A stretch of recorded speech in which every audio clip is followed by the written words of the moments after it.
Welcome to the movie Lair. Lights low, screens glow, real news in the air. Welcome to the movie Lair. From Marvel to DC, every frame gets shared. Welcome to the movie Lair.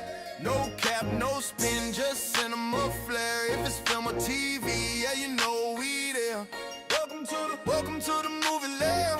Welcome to the movie Lair. Welcome to the movie Lair. Welcome to the movie Lair. Yeah.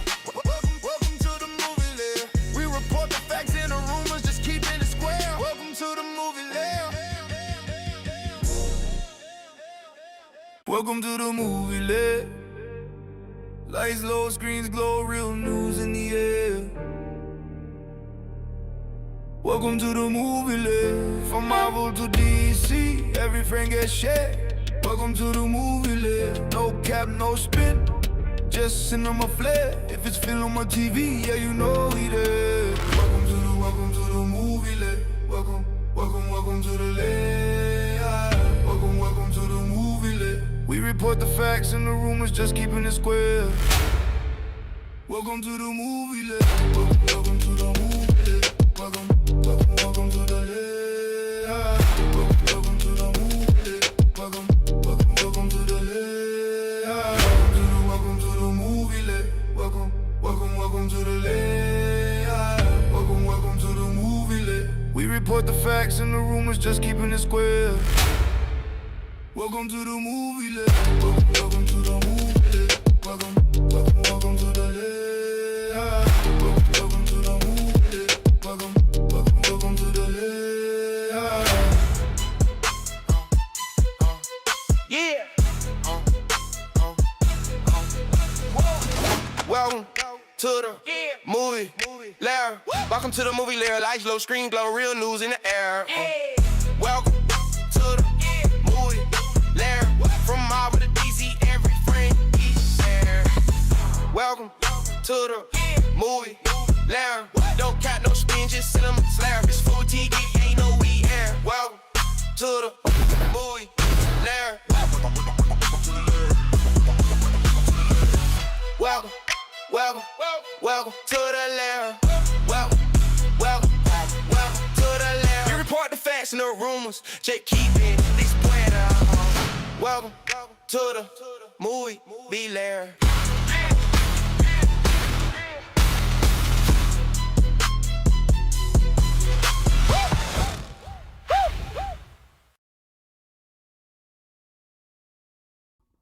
Damn, microphone on mute. What up, y'all? What's going on today? Y'all, I feel like I'm getting sick.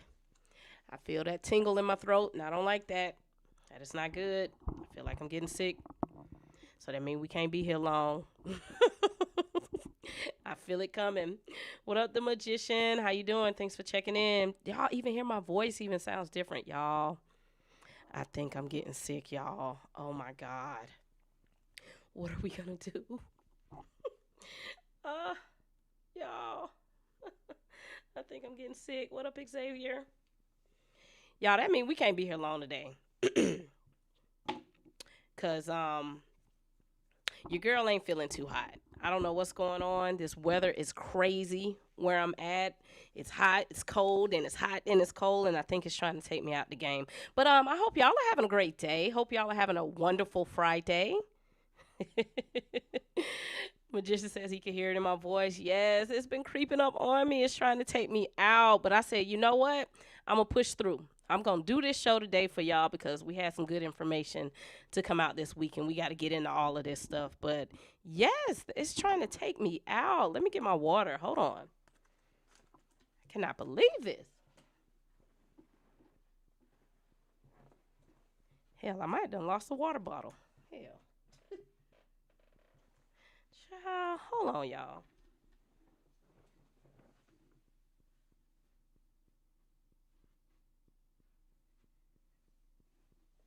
I done lost the water bottle. I ain't gonna be able to get no water to the commercial break. Oh my God. We struggling today.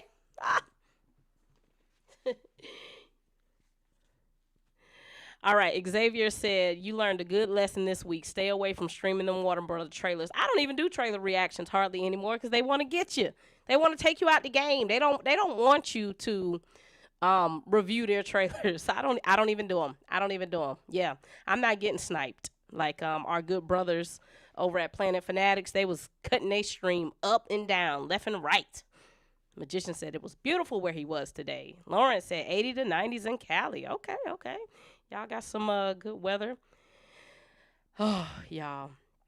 Pray for me, y'all. We finna push through this thing. We finna get this. I'm not even finna spend a lot of time. We finna get this thing rocking and rolling. Because the bug got me. The bug got me. What are we talking about today? What has happened? Okay, let me get my little thing pulled up here so we can get into our topics. And Andre Rare ain't in here. He sent me that picture of Marlo and Tyler Perry talking about they in a relationship.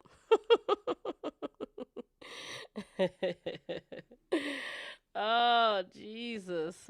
The magician says, I don't get it. Don't you want the conversation buzzing? What you mean? Of course I want the conversation buzzing, buzzing, buzzing. Of course I do. I got to go find my water. Mental health come in here every week and says you need to follow Tina LockLair. Y'all make sure y'all are following me. Y'all talking about is she his beard? Child. You know what? I thought about covering that as a topic, and I didn't have enough time to put it in. Marlo is not with no Tyler Perry. Them was two sissies having a Keke. That's what that was. And that was Marlo Hampton being smart enough to know that cameras were around and she was going to juice that up because that's what Marlo do. That's Marlo. That's what Marlo knows, how to play to the cameras. She's been doing it for years. She's on Real Housewives of Atlanta for y'all that don't know. Yes, they are striking. Yes, magician, they are striking YouTubers. I was on a live the other night, and they were going over the Spiderman trailer, and it just cut the stream midstream. Just cut it off. Damn. Took them up out of there. But all right, man, we finna get started. How many topics we got tonight? We got quite a few topics, so we finna run through this thing so I can leave and probably go to Walmart and get some medicine. But what up, y'all? Tina here, and welcome to the movie Lair. We are on episode 11 of 2026, and in this episode, we're gonna talk about all the movie and TV show news of this week, including the Spider-Man trailer dropped, the Dune trailer dropped, and some other little, movie and TV show news. So if you are new here, this is how we do this. For the first half of the show, we're going to go over some general movie and news and TV stuff. And then on the back half, we'll talk about Marvel and DC. I don't have no DC news this week, so we're just going to talk about Marvel. And then we finna get into this. The magician said, I saw that and was like, Tyler, girl, what you doing, Tyler? What you doing, Tyler? I was dying. I was a Keke. I'm like, y'all, stop. First topic. So Rick Ross and Remy Ma are at odds with each other. Did y'all know this? Hold on, let me fix my camera. My camera kind of low. Hold on. Get this camera right. Come on, camera. There we go. Ooh, child. So, y'all, Rick Ross and Remy Ma are at odds with each other. So, Remy Ma has a network, and she's making a movie about a correctional officer who becomes a rapper by taking a big drug dealer's identity, and the name of the movie is going to be called The Biggest Boss. Yeah. That's what she's doing. And Rick Ross is like, no, ma'am. No, you're not. No, you're not. It's not happening tonight.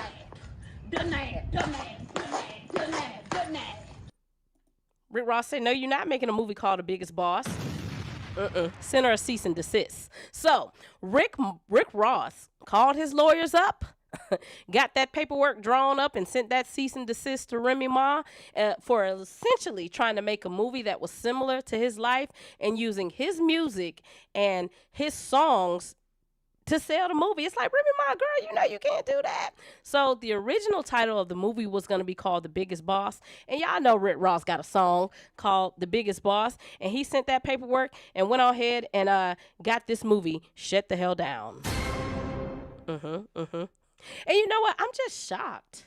I'm shocked that somebody on Remy Ma's legal team didn't say, like, hey, you know, you might not be able to do this, sis. You can't use this man music. You can't do that. Like, you can't make a movie about somebody's life and use their music and intellectual property without their permission. Like, why did she think she was going to be able to do this? Now, I know some of y'all are going to say, well, the rapper Rick Ross stole the persona of the real drug dealer Rick Ross, and you're right. He took that man's name, but that's a little different. It's a little different. He didn't really take Freeway Rick Ross, the whole name. He dropped the Freeway part, and Rick Ross didn't really like assume his total identity. Rick Ross was rapping about selling dope. You know, he was rapping about selling dope in Miami. He wasn't rapping about like how the real Rick Ross was over there on the West Coast moving his way. So Freeway Ricky Ross did try to take Rick Ross to court, but unfortunately the judge ruled on behalf of the rapper and said, hey man, Rick Ross is a very common name. It could be like John Smith or Bill Jordan or Michael Jordan. You can't really sue nobody for taking your name. So, you know, Rick Ross was able to keep his name Rick Ross. Where Remy Ma messed up at is, sis, you can take somebody's story, but you can't use their music and their intellectual property. So using his music and naming this movie The Biggest Boss kind of got her in trouble. She claims she ain't see nothing wrong with it because her and Rick Ross was cool. My thing is, if y'all was cool, why you just ain't get his permission and just do it the right way? Why not? Why not just do it the right way? Or why you ain't make a movie about your life? About how you juked that lady up and ended up going to prison, or about how you was out there cheating on papoose. Why you gonna make a movie about yourself? Why you gonna make a movie about Rick Ross? So anyway, sounds like the movie is still coming out. She's gonna have to remove all of the music, and of course she has to change the name, and then she'll be all right. So you can do it, but you can't just be so on the nose. You can't use the man music, and you can't title it The Biggest Boss, because then people start getting confused. Is this a real movie? Is Rick Ross involved with it? So he does have legal recourse for somebody doing something like this. So I think somebody told me she's now going to call the movie The CO or something like that for correctional officer. But girl, Remy Ma, why are you even going through all this? Why are you doing this? You had to get your lawyers involved when you knew better. You knew you couldn't do it, Remy. You knew you just could not do that. I don't know what she was thinking about. As Jaddick says, didn't Rick Ross rip off Freeway? He did, kinda. Dan the Man said, what the scale happened to the stream? Late to your own party. You had me thinking I got the date wrong. Dan the Man, if you can't hear it in my voice, I'm a little sick. So I was trying to get my stuff together, and then, you know, late news came out, but I'm here. I'm here, y'all. Oh, God. The magician says she always doing something. Do it through the proper channels. Exactly. Like, or just tell a movie about your life. Wow. Like, who want to tell a story about Rick Ross' life?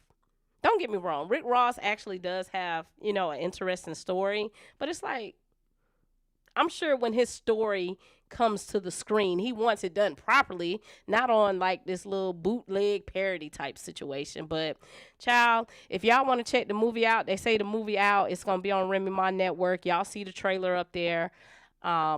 Support black businesses. Next topic. All right, next up, Courtney Kemp, one of the powerhouse writers and creators of Power, has a new crime drama coming out called Nemesis, and this is coming to Netflix on May 14th. Now, no matter if the Power TV show is for you or not, what we can't deny is Courtney Kemp being the driving force behind the success of that show, plus an awesome cast. Of course, awesome cast. And, you know, when you got 50 Cent doing all the marketing, I mean, you can't really lose. So 50 Cent does deserve a lot of credit for the Power TV show, but He was mostly on the marketing, producing side. When it comes down to the writing of the story, putting the story together, you got to give your flowers to Courtney Kemp because she did a damn good job with that show. So now she has a deal with Netflix and she's getting ready to do her own thing. This series is going to be starring Elan Noel, who's a savvy criminal. He on the left down there at the bottom in the suit.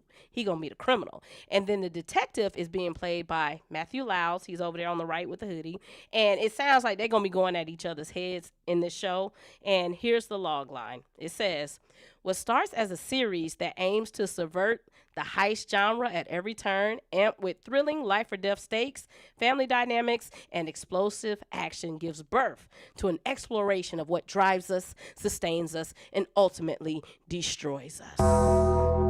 That's what the log line says. So, sound like we got some drama, some crime, some backstabbing, all that good stuff. So, if you're into that type of world, this is coming on Netflix. It'll be out in May, and it's brought to you by the same people who brought you Power. So if you like that type of energy, check it out. Coming to Netflix. As Jaddick says, wasn't BMF already a Power ripoff? No. If you really know the story of BMF, it's nowhere near like Power. Like, the boys in BMF was on another level. Mr. A says, Tina, when are you going to do research on African, Caribbean, and Pacific Island Development Bank to help more creatives? The wealth gap issue is to how to support black businesses. I tell you what, Mr. A, send me an email. If you got some stuff you want me to look at, I'm going to put my email in the chat. Send me an email if you want me to look into that. Send me some information. Anytime y'all got something y'all want me to look into, send it to me. Andre Ware said, what up? What up, Andre? Beastie Aiden. What up? What up? What up? She said, what's up, Tina? The magician said, yeah, Kim did her thing. I'm sure this will be good. Yep. Dwayne said, what up, T? What up, Dwayne? All right. Y'all, that's my email. Anytime y'all want to send me stuff y'all want me to look at, I'll look at it. If y'all got projects coming up and you want me to, talk about it, if it got to do with movies and TV shows, I will definitely cover it. Send it to me, Mr. A. I'll take a look at it. Next up. Cross has been renewed for a season 3 on Amazon Prime. Shout out to Aldous Hodge. Cross also ranked in the top 10 of all original series during the week of his season 2 premiere per Nielsen. So, it hit Nielsen. So they're putting numbers on the board. That's a good sign. That's a good sign when you're putting numbers on the board because, y'all, when you are in these corporate offices and you got to go and talk to these people, you need metrics. You need something to tell them because otherwise they look at us and they just be like, well, nobody's really watching the show. You need metrics. So they're charting on Nielsen. That's a good thing. That's always a good sign. Now, I don't know if a lot of y'all know this or not, but Cross and Reacher, they're actually Paramount Productions. Them and Amazon actually partner on those shows. So I guess, can we give this win to Paramount? We be talking about Paramount saying they ain't putting nothing out, but Cross and the Reacher is a Paramount production, and they kind of partner with Amazon. But yeah, it got renewed for a season 3. Shout out to Black Men. I see y'all out here getting it. Shout out to Aldous Hodge. Next up, staying in the TV show lane, Paradise has been renewed for season 3 as well. Sterling K. Brown is leading that show. Big success on Hulu. Paradise and Cross, they're putting up very similar numbers to each other when it comes to viewership. I think I read that Cross is getting like 40 million views and Paradise is right behind it with 30 million views. So, I mean, hey, man, it's nothing to sneeze about considering these are Black-led shows.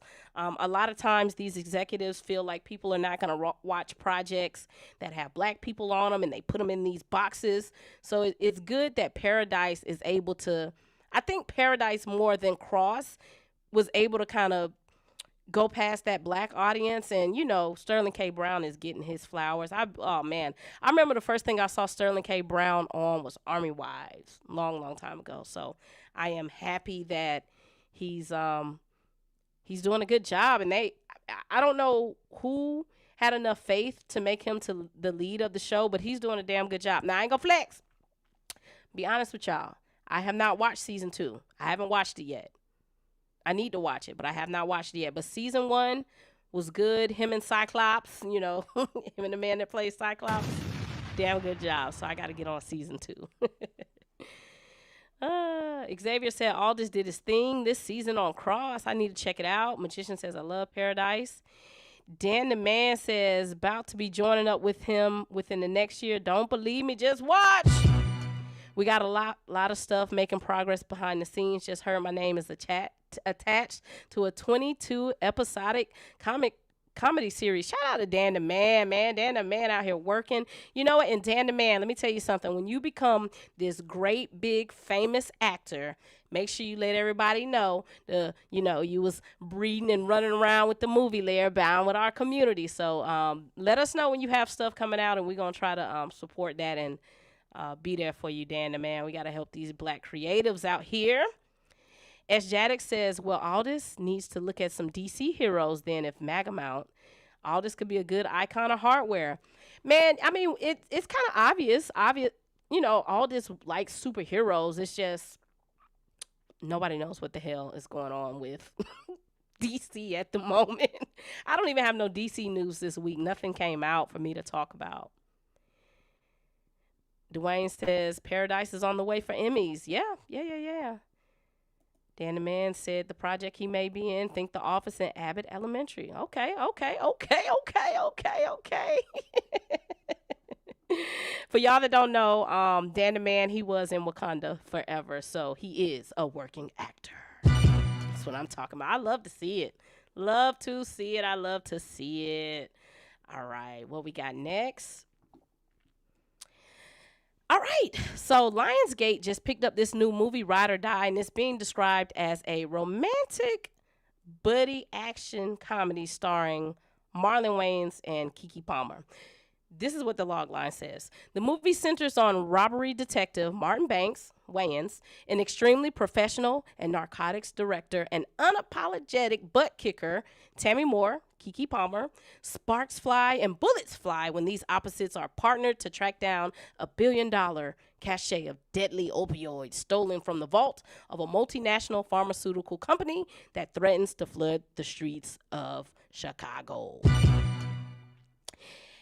And I ain't even gonna lie, y'all. This casting got me side-eyeing. Side-eyeing. I get the concept. They're playing detectives. Sparks fly. But why does this pairing just feel off? Like, Marlon. Marlon is like 20 years older than Keke Palmer. I don't like nothing about it. I don't like it. I don't like it. Because let's be real.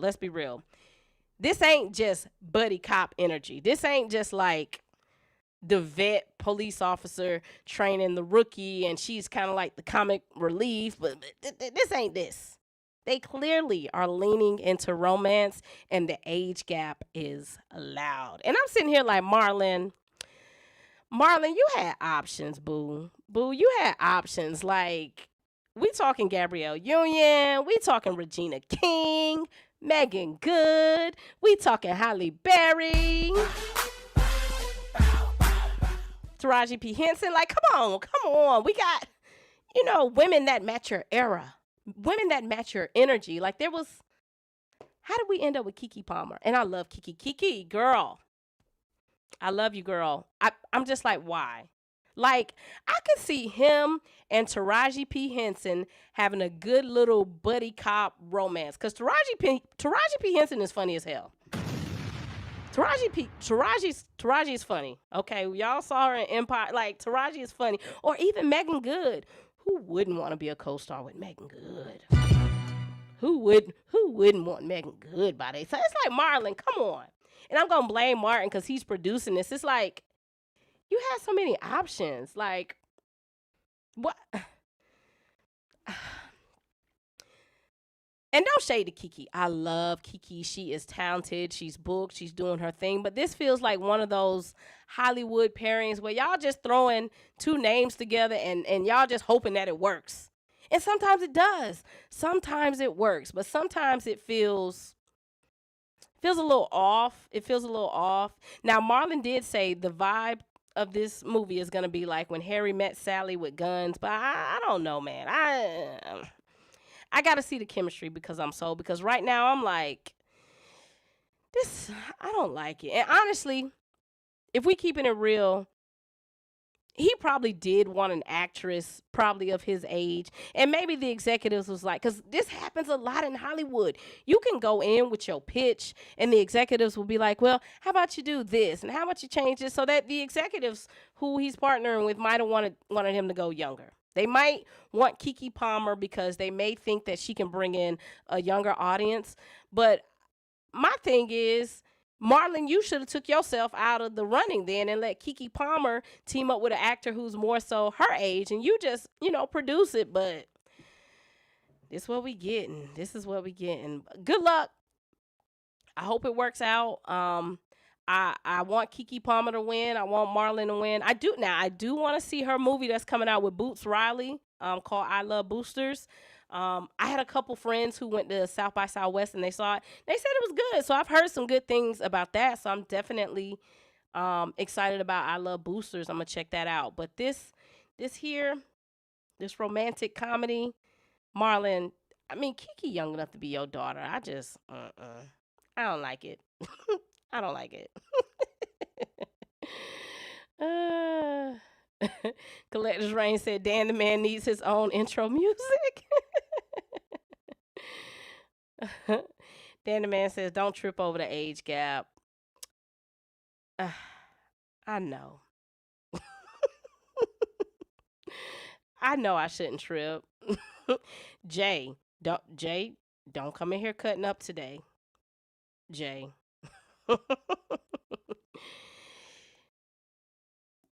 JD Informant says Keke has done anything good since she was 21. I think we talked about this on Planet Fanatics. The movie with her and SZA did pretty good. It had a pretty minimal budget, and I think it ended up making like, let's see, what did one of them days make? Keke doing something. She still booked. One of them days box office.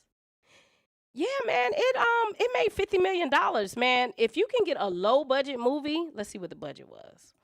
One of them days budget. The movie cost $14 million to make, and you normally want to triple that up. So let's do 14 times 3, 42 million. They good. They in the clear. That's a profitable movie. You give somebody 14 million, they bring you back 50. That's a good day at the office. So yeah. Let's see. She said, I can't rock with Keke. She dissed my boy JM with the interview. She didn't diss him. She just pulled it. She just pulled it.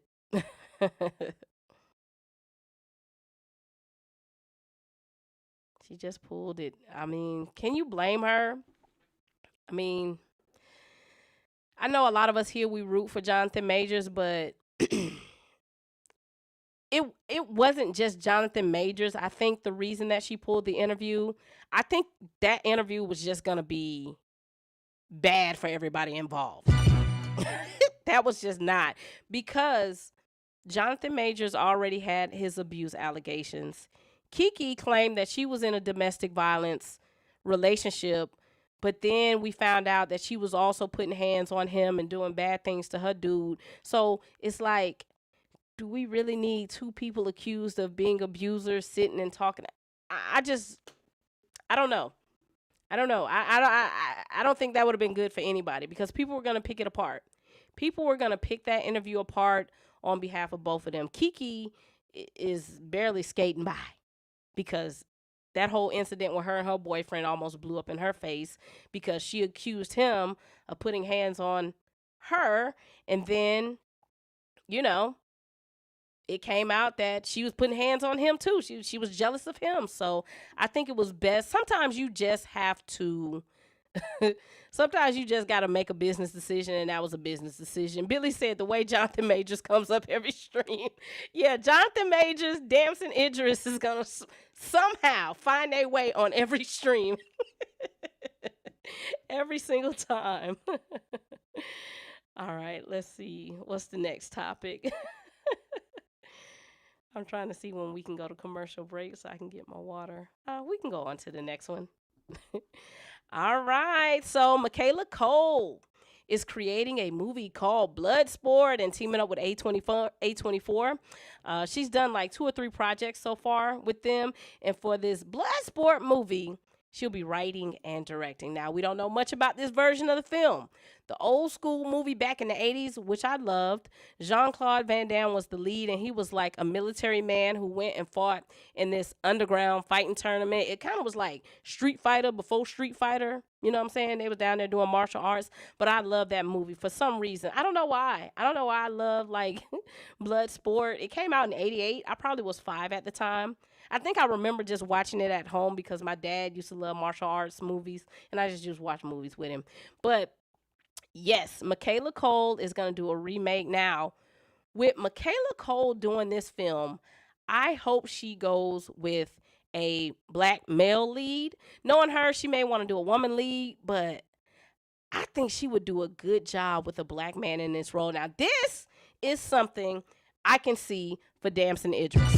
Y'all know, like I said, Damson is going to come up every week, and you know how I feel about him possibly playing T'Challa. He is in my number one pick. But Bloodsport, I think Damson Idris in a martial arts movie would be a great thing for him. He's been training and fighting for Children of Blood and Bone. It's A24. You ain't got to pay him a lot. Him and Michaela Cole are homies. Damson would be the first person I would call if I was Michaela Cole trying to get this movie off the ground. Now, my second choice, of course, would be Michael B. Jordan. He's hot right now. He's on fire. But he's already doing Creed, so he might don't want to get back into fighting shape and that whole strict diet. And does he want to take a pay cut and do like an A24 film? Who knows? But those are like my top 2 picks. If she decides to do this with a black man lead, Damson would be my number 1 choice. Number 1. But then, I would look at Yahya Mateen, Aldous Hodge, Elan Noel. Those are just the ones I'm thinking like off the top of my head. But Damson Idris people. Since y'all love PR campaigns, get him in this Bloodsport movie. I think that would be dope for Damson. Damson should be hitting his homegirl Michaela Cole up right now to see if he can get in this Bloodsport movie for sure.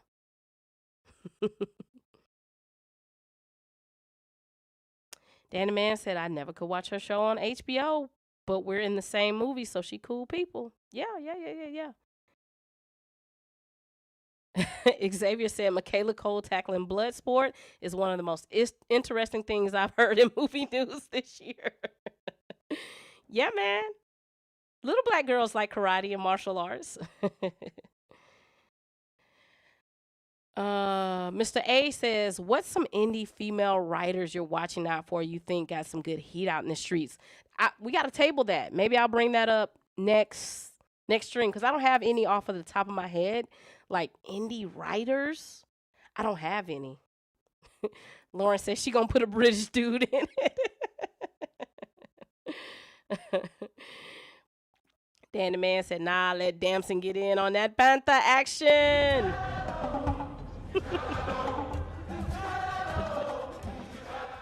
They should give Chloe Blade. Chloe Zhao?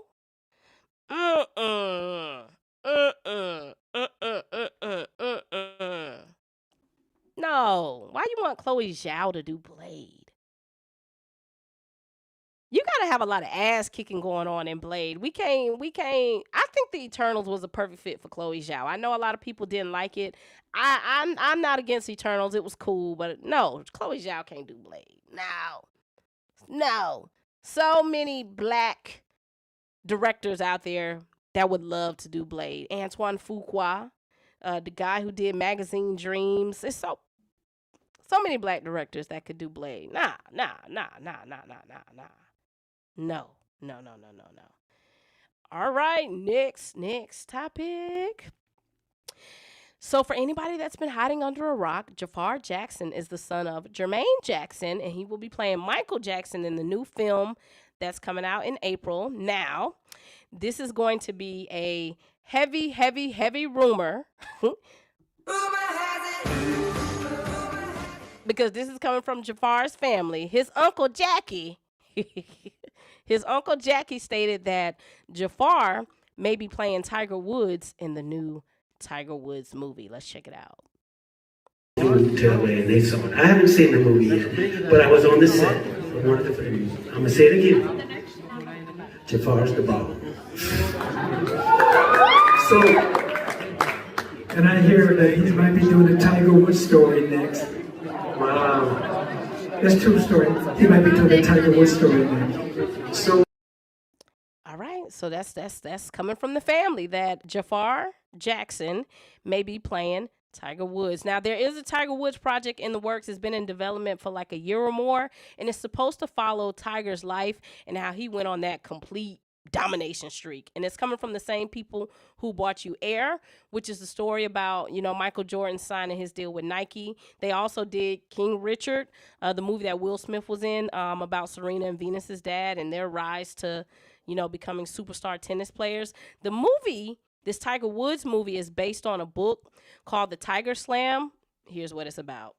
It says it dives into Tiger Woods' historic run from 2000 to 2001 when he won 4 consecutive major championships: the U.S. Open, the Open Championship, the PGA Championship, and the Masters. That streak became known as the Tiger Slam.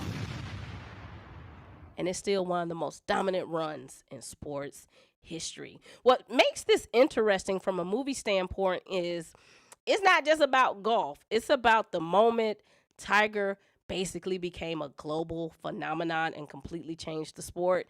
The pressure, the fame, the expectations, all of that was happening while he was just dominating on the film. So, do I think if Jaafar lands this role, which we have to take it with a grain of salt, is coming from his uncle, but if he does get this role, I do think the Michael movie would at least prepare him for the gravity of being another cultural figure, because, who's bigger than Michael? Who's bigger than Michael? Now, Tiger Woods is different from Michael Jackson. Tiger Woods can be very intense. He has like a quiet storm about him, so whoever plays him has to know how to balance that.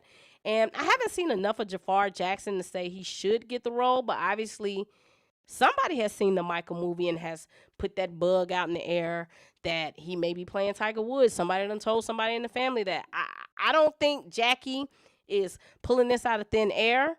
All of this stuff comes from someplace, so it's a possibility that Jaafar will have 3 movies under his belt very quickly. Michael 1, Michael 2, and possibly Tiger Woods. I guess we'll see. I guess we will see if he can do this role.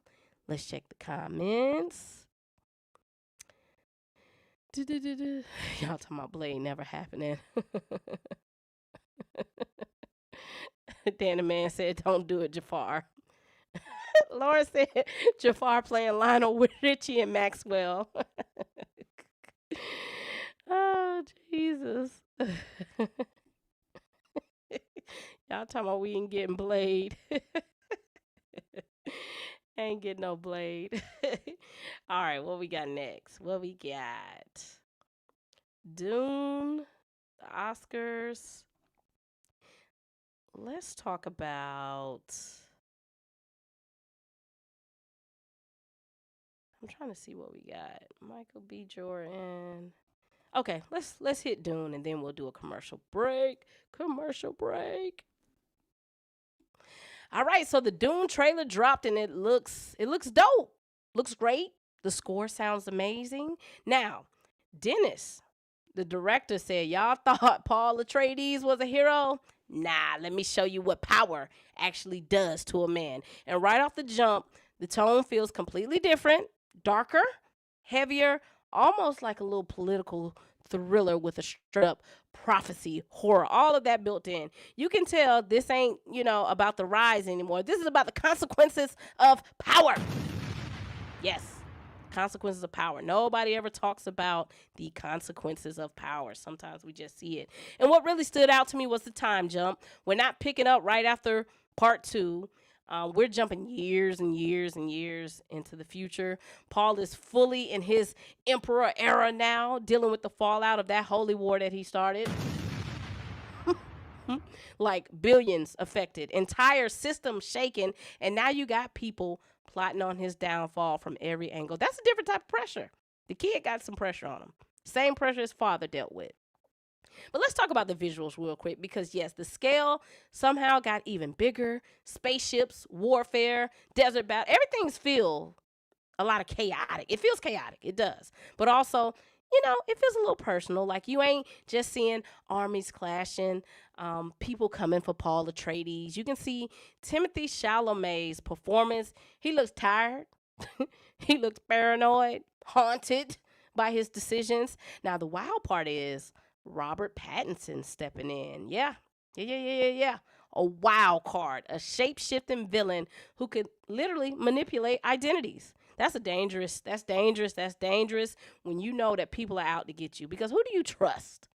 Imagine there's a villain who could shapeshift. You might not even trust your wife. I don't trust my mama. I don't trust my kids. I don't trust nobody. Damn, Paul, they after you, my boy. That's crazy. And I peeped something else. They're leaning heavy into the Paul and Shani relationship. There's tension there. There's love, but there's conflict there. You know what I'm saying? Because Shani might be the only person who really sees Paul and sees what he's becoming, and she don't like it. She ain't rocking with it. She not with it. Overall, I think the trailer feels dope. It feels more so like a warning. Like the prophecy was never a good thing, and I think he learned that at a young age. But are we about to watch an empire fall in real time? December 18th. That's not just the release date. Dune fans, that's an event. Are y'all going to watch Dune? Are there any Dune fans here? Are y'all into Dune? No? Maybe? Yes? The magician said I didn't care for the trailer.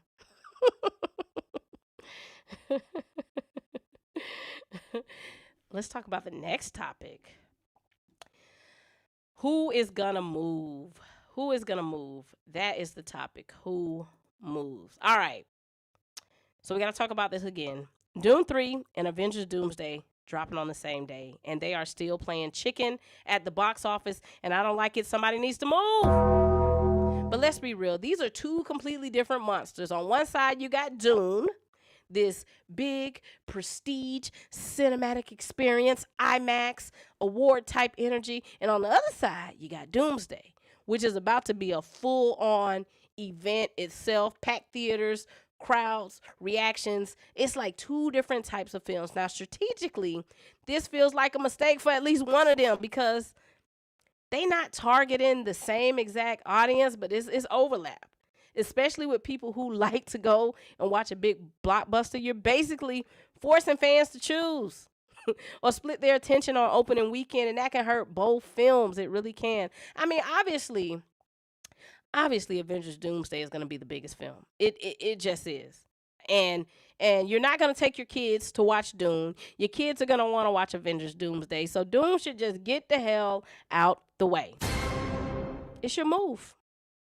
It's your move. I would move Dune to either October of 2026 or March of 2027. But it feels like they holding their ground, and they said, I'm not moving. I'm staying right where I am, period. Period. They ain't moving. They're not moving. They said Marvel is not about to bully them. They not for the move. There are also reports that the movie theaters don't like the idea of both of these movies being on the same day because it makes the movie theaters extremely busy. They running out of popcorn. They running out of refreshments. The movie theaters is like, y'all, man, let's spread one of these movies out so we have enough staff, so we are prepared, and everybody don't have to be crunched in on the same weekend. I don't know. I know Dune doesn't want to feel like Marvel is punking them and making them move, but I would get the hell on. I would move if I was Dune. I would. Now, one thing Dune does have going for itself is it is the finale. This is the end. So like Dune fans, like the real Dune fans, they're going to see Dune because this is their Avengers Endgame. This is their finale. So Dune does have the upper leg on that. But outside of that, if I'm a family of 4, I'm not going to watch both of these goddamn movies. I'm going to see one. Now me, I don't have kids. I'm going to go watch both. But hey man, somebody need to move. Somebody needs to move, and it needs to be Dune. Oh, Danny Man says crazy. We about to see Robert and Zendaya on the big screen 4 times this year, and 3 of them together. Yeah, yep. Get it, Zendaya. Billy said the second one made me a super fan. Jay said I only saw one. The Magician says not really a fan. It's interesting. I just can't stay with it for some reason. Billy says, I'm going to try to see both Dune and Doomsday twice on opening day. I can't do it. I can't do it. Doomsday probably going to be 3 hours. Dune going to be 3 hours. I can't. I just can't do it. Dwayne says the Russo brothers got quite a challenge for pulling this off. Yeah. Lawrence said, we the big dog. You're not going to bully us this year. I agree. Xavier said none of them gonna move, they gonna stay. Blue's house said, what up, Tina? What up, Blue? Blue said, I want the competition. Dune had it first. Amen. May the best man win. Mr. A says Marvel needs to take a 7-year break to rebuild the hype. Baby, this a business. We ain't no days off. Like Wale said, no days off. We ain't taking no break. Blue said, watch Avengers get taken out by Paul Atreides. No. No. You not even going to go take your family to go watch Dune. You going to see Doomsday. As Jaddick says, I don't get the logic for Marvel picking that fight. I guess they cannot afford to move no more. But any damage Dune does to Doomsday seems a winner for Warner Brothers. I mean...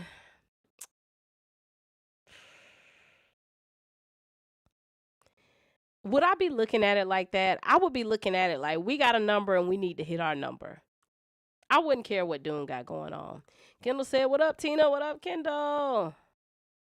But she just said Marvel trying to make fetch happen. We'll see. We'll see. We'll see. Oh, man. Kendall says Doomsday will damage Dune far more than vice versa. Yeah, because I don't know, man. Look, the good thing about Dune's budgets be really like low. I think I was looking it up the other day. Let's see what Dune 2's budget. Dune 2 budget. Yeah, Dune 2, their budget was $190. I think the first one was $150. First one was how do you make them damn movies off of that small of a budget with that type of cast and that type of like special effects? That's crazy. That's crazy. I don't know. If I can't really say what number Doomsday needs to hit because I don't know what their budget is. Lawrence says Dune got those IMAX screens for 3 weeks. I don't think Doomsday is going to get the IMAX screens really. Because as soon as Dune gives the IMAX screens up, I think it's a blank week. But the week after that, Children of Blood and Bone takes it. I don't know how long Children of Blood and Bone has IMAX screens for, but it's definitely taking it right after Dune. I gotta see what the budget is, man. I can only imagine the budget for Doomsday has to be $300 to $400 million. Like, it has to be insane. Multiverse of Madness, they said the budget was like $450 for Multiverse of Madness, but it was a lot of reshoots and stuff like that going on. I can imagine the budget for Doomsday is probably ridiculous, and I just don't think I just don't think they should have did that. Like, they should have just stuck to the story because unless their idea is we want to make this cinematic movie just to get a feeling back and we really don't care about making the most money possible, because they not finna make no money on a spreadsheet with a $300 or $400 million budget unless they hitting $2 billion. That's crazy. That is crazy. And you know what? Bob Iger's so goddamn messy. He probably told Kevin Feige, shit, I'm getting ready to leave. You can have however much money you want. It ain't my problem.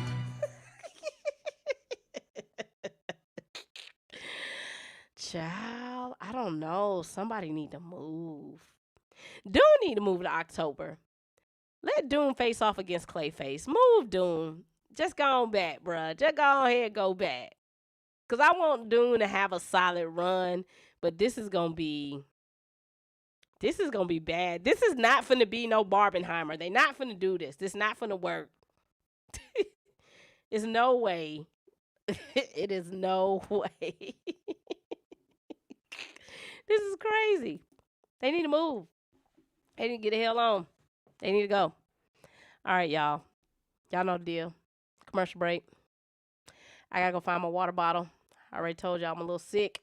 Commercial break. And after we come back from the commercials, we're gonna talk a little bit about the Oscars, Miami Vice. Then we're gonna get into Spiderman and we're gonna be up out of here. See, we have a short stream today because I'm under the weather. Commercial break, y'all. Commercial break. Commercial break with a movie Lair. Grab some snacks and pull up a chair. Commercial break with a movie Lair, movie Lair. From Wakanda to Gotham, we talking all that here.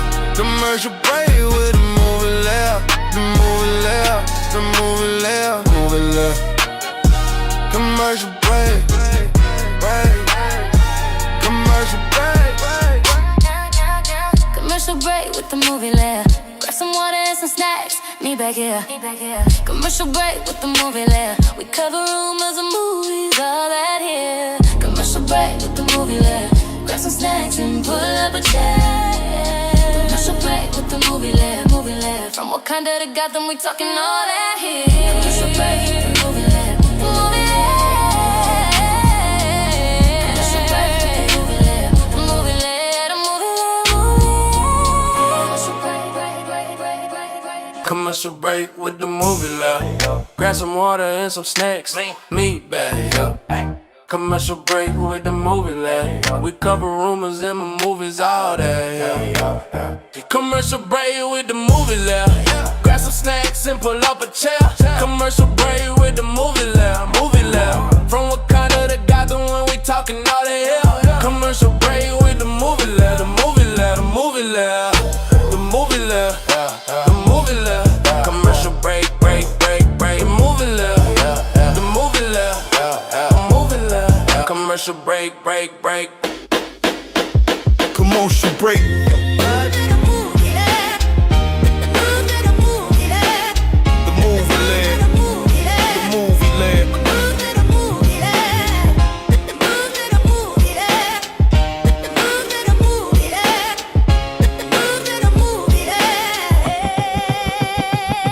Commercial break with the movie Lair, movie Lair.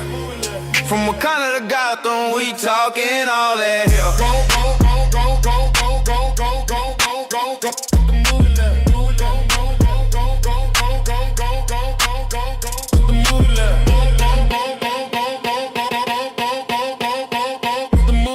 Thanks for chilling on commercial break with the movie Lair. We about to start right now. Get back here. Thanks for chilling on commercial break with the movie Lair, the movie Lair, movie Lair. Thanks for chilling on commercial break with the movie Lair, the movie Lair, movie Lair. Thanks for chilling on commercial break. Get back here. Get back here. We about to start, we about to start.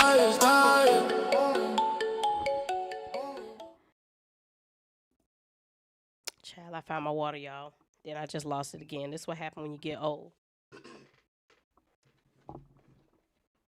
You get to losing shit, acting like your grandparents, can't keep up with nothing. Jesus Christ. All right, let's get into it. All right, so we're gonna talk about the Oscars, but we're not gonna spend a lot of time on the Oscars because I have a video on my page, so y'all can check that out. But let's get into it. Let's talk about the Oscars. So first off, one battle after another. That was the night's biggest winner, and honestly, I'm not really surprised. That film had momentum. People liked it. The critics liked it. And once it started winning like a lot of awards early on in the season. I kind of knew how this night was going to go. The Academy loved this film. They took home 6 awards, including Best Actor, Best Director, Best Film, Supporting Act. They racked up, okay? They racked up. I don't know why. I have yet to find somebody explain to me what is great about this movie besides the cast. Don't get me wrong, now they had a great cast. And I don't understand why people love one battle after another. Now, Sinners, they had a strong night too. They won 4 awards. I mean, going home with 4, you got to pat yourself on the back. That's a nice job. Coogler won Best Screenplay. Ludwig won Best Score. Autumn makes history as the first woman, the first black woman, the first Asian woman to win Best Cinematography in almost 100 years. Y'all ain't never had a goddamn woman. Y'all don't let women shoot films. And then, of course, Michael B. Jordan edges out Timothée Chalamet and wins Best Actor. And he deserved it, man. He worked hard on those roles. He talked about how challenging it was to play those twins. He deserved it. I was happy Michael won. Frankenstein took home 3-2. So overall, I think the Oscars were okay this year. Okay, I didn't watch it because I'm still pissed off on what happened with Angela Bassett and Wakanda Forever. Still pissed off. Won't watch the Oscars, but I did see clips on Twitter. I think it was a good night. Ryan Coogler is now probably the most sought after black man director in Hollywood. Michael B. Jordan, his price is going up. I expect him to start doing a lot more behind the scenes stuff, probably get more into directing, more into executive producing. Michael B. Jordan, honestly, he has nothing else left to prove. He's been in the game for like 15 years now. He got his Oscars. If I was him, bitch, I would go behind the scenes. That's just me. But I'm also like someone who likes to be behind the scenes. I could never be an actor, but Michael, you ain't got nothing else to prove, brother, man. If I was you, I would get into my executive producing bag and start creating shows and movies and, but he's an actor, so he probably gonna still want to act. But yeah, man, yesterday's price is not today's price for sure. For these men and this woman and everybody else. So shout out to people who all got their awards at Sinners. She said the movie wasn't that good. Mr. A say they sexist. Yeah, man, that's crazy. Like, all these years, y'all ain't never, like, a woman has never won. Y'all know women take better pictures than everybody. Woman should have been won Best Cinematographer. That's crazy. And if y'all don't know, Autumn, she worked on Loki too. She worked on Loki and Wakanda Forever. She's also gonna be on X-Files. She's probably gonna do Black Panther 3. Once Ryan Coogler got you, he keeps the same people around him. He likes that. So shout out to Autumn. Hopefully she keeps working in this industry. Next up. All right. Now, this one got me interested a little bit. So Daniel RPK is saying that Tom Cruise is being eyed to play the villain in the new Miami Vice movie. And I'm not gonna lie. That sounds kind of fire, because when was the last time we really saw Tom Cruise step into a full-on villain role? He usually like playing the hero. He like to run and jump off buildings and shit, saving the day. But a villain? Can y'all think of the last time Tom Cruise played a villain? That's different. I like that. And if they really go there, I think this definitely elevates Miami Vice. Now, on top of that, there's still talk that Austin Butler and Michael B. Jordan are being looked at to be the leads. Nothing is confirmed. Jeff Snyder says they ain't locked these people down. I think a lot of us have thought that Michael B. Jordan were a lock, but it sounds like Michael B. Jordan is pushing his weight around. Jeff Snyder kind of insinuated that Michael B. Jordan was pushing his weight around. You know what I'm saying? Want to get paid, wanting producer credits. So this cast hasn't locked down yet with Michael B. Jordan and Austin Butler. Now, I told y'all. This is the bad thing about being black in the industry. When you start pushing your weight around and start requesting things that you feel like you're worth, then they'll just go and get somebody else. So black people, we always got to play this little tightrope game of asking for what we're worth and getting pushed away. If he get to pushing too hard, they probably just gonna go grab Aaron Pierre or Reggae Jean. But yeah, man, Jeff Snyder said Michael B. Jordan is, he ain't signed yet. The man want to get paid. Man wants some producer credits. Man wants a little control, and I don't blame him. I don't blame him. He might want back end points too. He's asking for it all. He's earned that leverage. Y'all want me. So get a man what he want. But man, if all of this goes through, if they get Tom Cruise as a villain and Miami Vice going up against Michael B. Jordan and Austin Butler, set in the Miami nightlife, cars, suits, heat, yes, baby, yes. Like a new school Bad Boys a little bit with not much comedy. I'm talking style, tension, star power. Oh, filming down in Miami. Who don't want to film in Miami? Who don't want to film? My only question is, this is what I got about this movie. Are y'all going to be gritty and grounded like the original, or is this going to be more like an upscale blockbuster? Because when Tom Cruise steps on the scene and Michael B. Jordan steps on the scene, there's a certain level of style that you expect when you're down in Miami. I'm from Miami, so I know about it. But I'm curious to see what happens with Miami Vice for sure. But I ain't gonna lie. Michael, be careful, brother. Be careful, because you know who on your heels. You got Aaron Pierre on your heels and you got Damson on your heels. So if you get to push it too hard, they're going to go to another brother. But Michael might be like, hell, I don't give a damn. Y'all want me. I ain't come to y'all. Y'all want me. So that's the good thing about having leverage. Y'all want me. And they're going to need somebody with some star power, because Austin Butler can't take this movie. Austin Butler can't lead this movie. So you do need to get some people around him to take the status up a little bit. But we'll see how that works out, child. We'll see. We'll see. Will we get a black director before 100 years? Child, I don't know. All right, next up, the Black Panther.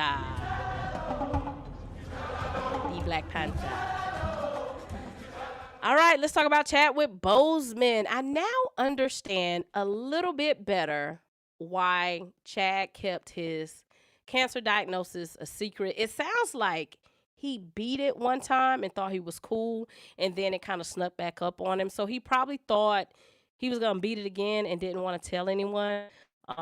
Coming up because his widow, Simone, just recently did an interview because, of course, she's wanting to bring awareness to cancer. And this is what she has to say. Yeah, Panther came out in February to see how deeply, and globally impactful that film was just, I don't have any words for it.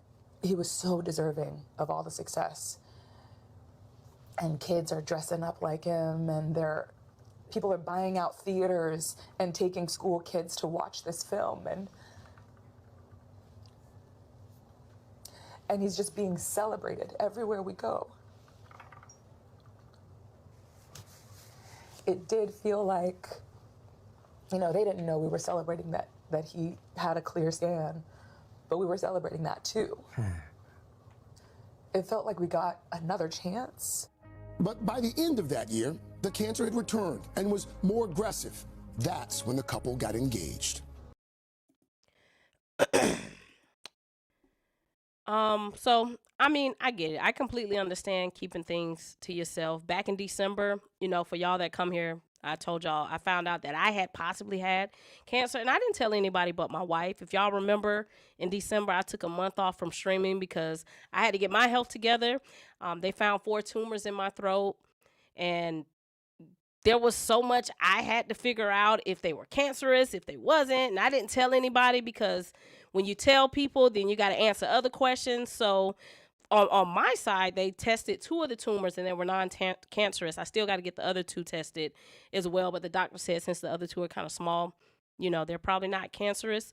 But I can understand not telling people when you're going through health issues, especially someone like Chadwick, who he probably felt like he was going to beat it. And once again, with Simone speaking about Chadwick and cancer and bringing awareness, to it, I think it's interesting to find out that he got engaged to her when the cancer came back. So he obviously knew that he wanted her to carry his legacy. And damn, man, such a heavy weight for her to carry around. I would not want to put that responsibility on anyone, but I mean, she's carrying it as graceful as possible. But when you're left with the responsibility for keeping someone's memory alive through charity and things like that, damn, man, that's a lot of weight. So he at least wanted to make sure that if he did pass away, that Simone would be the one in charge of keeping everything going on behalf of him. I'm only going to assume he didn't tell anybody else, like the crew of Black Panther, because maybe he felt like he could beat it again and he could come back and finish the job. Because otherwise, you would think he would tell someone, so maybe the role could be recast. So it sounds like he just really wanted to finish the job and he just couldn't. And I think that's why it puts that particular team in such a place that they feel like the role is with him. And it shouldn't be. I agree with y'all who feel like it shouldn't be. I do believe this role will be recast. I don't know when, but I also understand why they didn't do it at the time. I say that to say, especially men, it's a lot of y'all who watch me. Take care of yourself. Go to the doctor. Get your blood work checked. All of that. Take care of yourself, because it's so crazy how he beat it. And then a couple months later, it just came back super, super aggressive. So you just never know. Go get y'all checkups, because y'all men don't like going to the doctor. Go to the doctor. Get your blood work done. You know what I'm saying? Y'all got to take care of yourself. But yeah, man, it's crazy that, as soon as Black Panther came out, that's when he found out, he had beat cancer. So he was on an extra high, and then it just came back months later, which is crazy, man. Just sad and unfortunate, man. Rest in peace, Mr. Boseman. Rest in peace, man. Rest in peace. Take care of yourself. Take care of yourself, man, for real. And I got brothers. I got dad. I consider myself with two dads. So I got a stepdad and a real dad. So, and y'all just won't go to the doctor, man. I be telling my brother all the time. I be like, bro, go get a checkup. Go let the people run your blood pressure. So fellas in here, I love all y'all. Make sure y'all are taking care of yourself. Because you got to think, Chad was young. Chad got cancer. He was only like probably 38, 39. You know what I'm saying? He passed away at 42. 43. Y'all take care of yourself, man. And live life. Live life, too. Live life. Live life to the fullest. All right. Next up, shout out to the Scoopers, man. Shout out to the Scoopers, man. They've been saying for years. I'm not going to say y'all, but people on the internet be hating on the Scoopers and say the Scoopers be lying. The Scoopers know what they be talking about. So, they have been saying for years that Ryan Gosling has been in talks with Marvel to possibly play Ghost Rider. Ryan Gosling has come out and confirmed that he has met with Kevin Feige about Ghost Rider. Let's take a look. Would you like to take this moment to finally formally announce that you're Ghost Rider, Ryan? I tried to make this happen for you. I've done everything in my power. You're not working hard enough. It's my fault? It might be. I don't know what to say. Do you think it'll happen at some point? Is it still a possibility? We'll keep hope alive. Have you broken bread with Kevin Feige in the last couple of years? You've had that discussion. Some discussions have been had. It's a complicated situation. Why was Ghost Rider the one? Why is that character the one that you've mentioned to me and others in the past? Just a feeling. You just want to set your face on fire. Yeah. Okay. Were you a comic book kid growing up or no? Not really. Okay. Days of Our Lives consuming all your time. I was watching Days of Our Lives, and I was working. Right, you were. So Ryan Gosling said, bitch, I ain't read comics. I just want to play Ghost Rider. All right, so y'all know the Scoopers, My Time to Shine, hello, Daniel RPK. They have been putting this out for years that Ryan Gosling has met with Kevin Feige to be ghostwriter, and for the longest, people would say, "Oh, the scoopers are lying, they're lying." So Ryan Gosling has come out and confirmed that he has been in conversations. Now, I don't know why it's complicated. What the hell is complicated about ghostwriter? You got all your pieces there. We got Blade. Like make the movie. Make the movie. What's the process? I think this is also more proof that when people are saying like these people are meeting with Marvel, y'all, the actors generally come out and confirm it. So people really don't be lying, and people really be telling their business. Or it be really random, y'all. It be really random. Like it could be somebody working at the cleaning company at Marvel, mopping the floors, and they see Ryan Gosling walk out the door, and they text their wife, "Hey, Ryan Gosling just met with Kevin Feige." And then the wife tells the son, who happens to be a Marvel fan, that Marvel fan gets on Reddit, and that's how shit be getting out. That's how shit get out.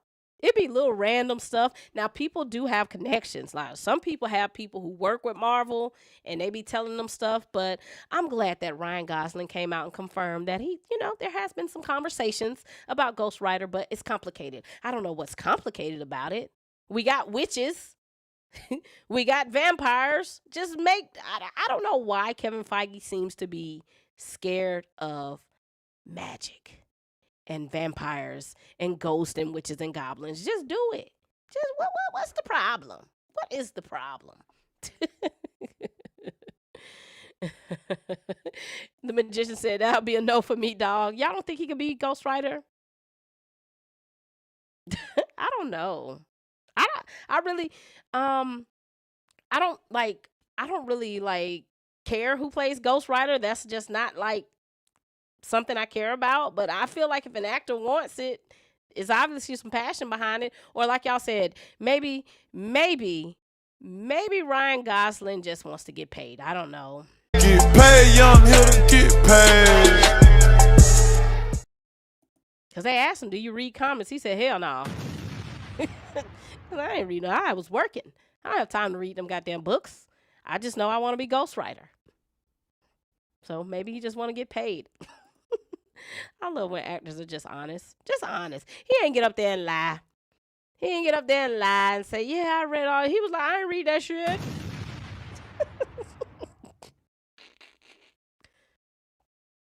I don't read them comics. I just want to play the role. And Kevin Feige can't figure it out. All right, next up. Marvel is shuffling their slate around. Previously, they had 4 movies coming out in 2028. They had February 2028, May 2028, November, and December as slots blocked off. That was the movies. Now, they done moved it. Now all they got right now is May 2028, July 2028, and December 2028. So what could these movies be? We already know that Black Panther 3 is coming. We already know that X-Men is coming. The question is, where do you put everybody at? Where do you put everybody at? So, y'all know originally it was reported that February 2028 was supposed to belong to Black Panther. I always thought that was kind of weird because I'm like, if Secret Wars comes out in December and Black Panther comes out in February, the marketing is going to tell and spoil what happens in Secret Wars. So I always thought that Black Panther would either move or that February 2028 date has to go away because it's going to spoil what happens in Secret Wars. So where do y'all put Black Panther? Where do you think Black Panther should go? Do you think it is a summer blockbuster or do you think they should put it in December? It seems like December is becoming a hot spot for Marvel. And maybe it's because statistics are showing that kids are out of school. Families are wanting to find something to do around the holiday season. So do y'all think they are betting big on Ryan Coogler and they want him to have that December spot? Or do you think that goes to X-Men? I don't know. I don't know what movie gets these slots. I don't know. Because it really depends on what happens in Secret Wars. If it was me,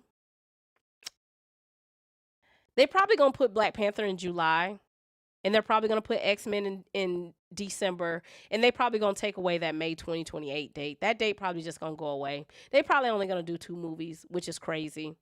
Otherwise, if it is a movie, it might be Fantastic Four Part 2. They might put Fantastic Four Part 2 there. But I think they're going to want to put Black Panther in the summer. When does Superman come out? 2027? Let's see. Superman, what is it called? Man of Tomorrow release date. Okay, so Superman has 2027. Summer movies of 2028. Let's see what the competition is. The Incredibles 3 and Lilo and Stitch. Yeah, man, I would probably put Black Panther in July and put X-Men in December. But when Comic-Con comes, we're probably going to get more information. I'm for sure Comic-Con, if Kevin Feige them goes, they'll probably give us some more information. But yeah, man, I might put December. Might get at to X-Men. S. Jaddick says X-Men, Black Panther 3, and Strange 3. I don't think they're going to do a Doctor Strange 3. No shade. No shade. She said not in February. Movies typically die in February. Yeah. Billy is waiting said, I don't want Black Panther 3 to be sad again, so I hope it comes out in the summer. S. Jaddick says, no T'Challa, no Dala. We need the king back with his super genius and edge. Don't give a F about Shuri. S. Jaddick, do you want to get banned? Do you want to get banned? Do not come in here with that foolishness talking about Shuri. Do you want to get banned? Okay? I will kick you out, sir. We got to go through this every week. Find out who that is, get them banned. We don't do that. I ain't the one, baby. I take no disrespect. Find out who that is, get them banned. We don't do that. No disrespect. Do you want to get banned, sir? Do you want to get banned? Oh, no, I'm just playing. But yeah, man, I guess we will figure out who's gonna get what. Yeah, we're gonna get a ban. I don't know why y'all want to get kicked out of the chat. Who want to get kicked out of the chat? S. Jaddick always coming in here with that foolishness. Get a banned. All right, y'all. I think we hitting the last topic, Spider-Man, and then I'm gonna go get me some medicine. Let's talk about Spider-Man. Spider-Man, Spider-Man, dun dun dun, Spider-Man.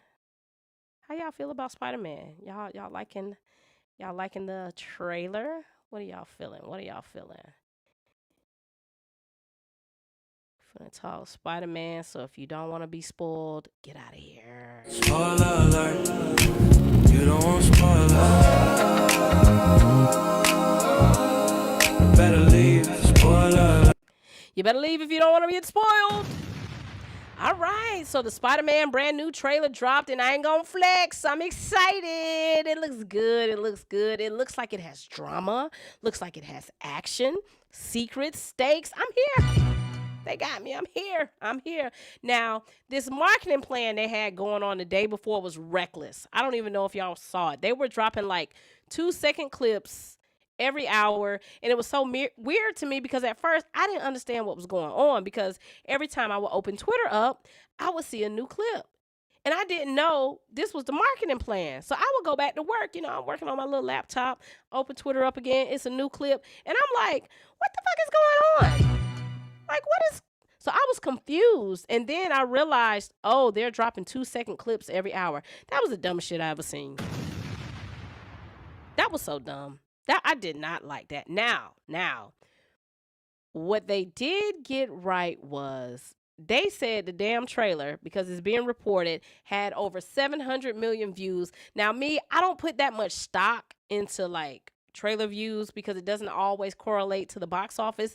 Sometimes it really just depends on the marketing and the algorithm. Is YouTube putting the trailer in front of people? So I don't hold a lot of stock in this trailer having big numbers, but the quality of this trailer, the story they're trying to tell, I am interested in this film because even though we know what's going on, we still don't know what the hell going on. I still do not know what the fuck going on in this movie. First off, tone.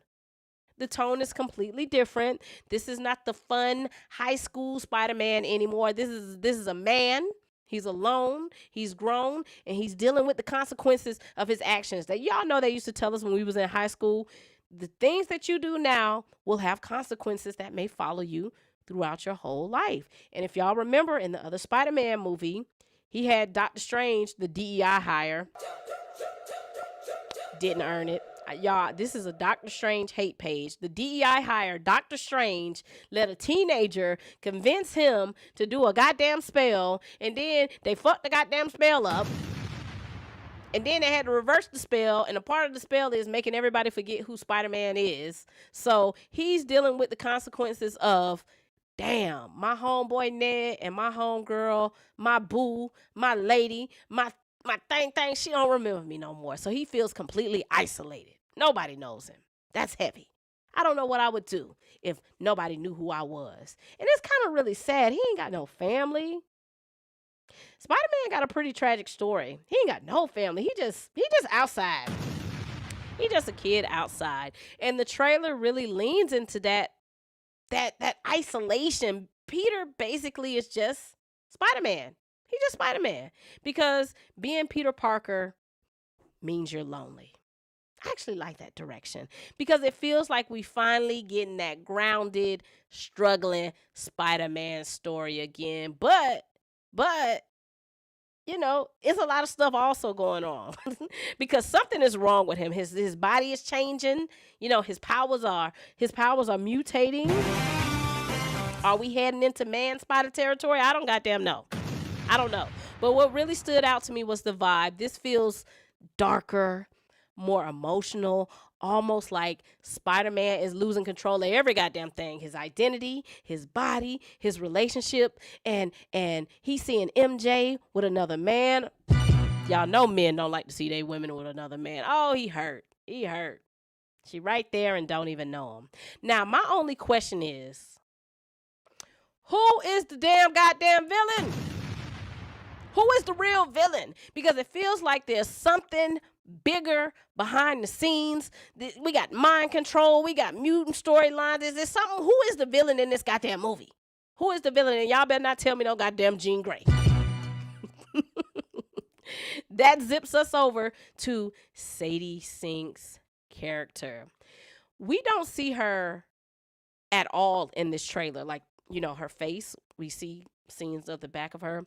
And I don't know why they're keeping her such a secret, but most of the scoopers are saying that she's Jean Grey. And y'all, I am in total denial. Y'all know I don't like this casting. Y'all know I don't like it, but I'm going to keep hope alive that she's not Jean Grey. But the scoopers have been on point on almost everything with this movie, so it sounds like she's Jean Grey. Oh my God. Now, if I concede that she is Jean Grey, I'm going to concede that she's Jean Grey. I don't like this idea of a black man, Tremel Tillman, viciously hunting down a little white girl in America. I don't like it. Mutant or not, I don't like it. But this is the story, and this is what we rocking with. Now, what I noticed in the trailer is it looks like she was body hopping from person to person. Y'all see that shit? Have we ever seen Jean Grey? I don't ever remember seeing Jean Grey do this in live action. This is different. Y'all see that shit? This is some crazy shit.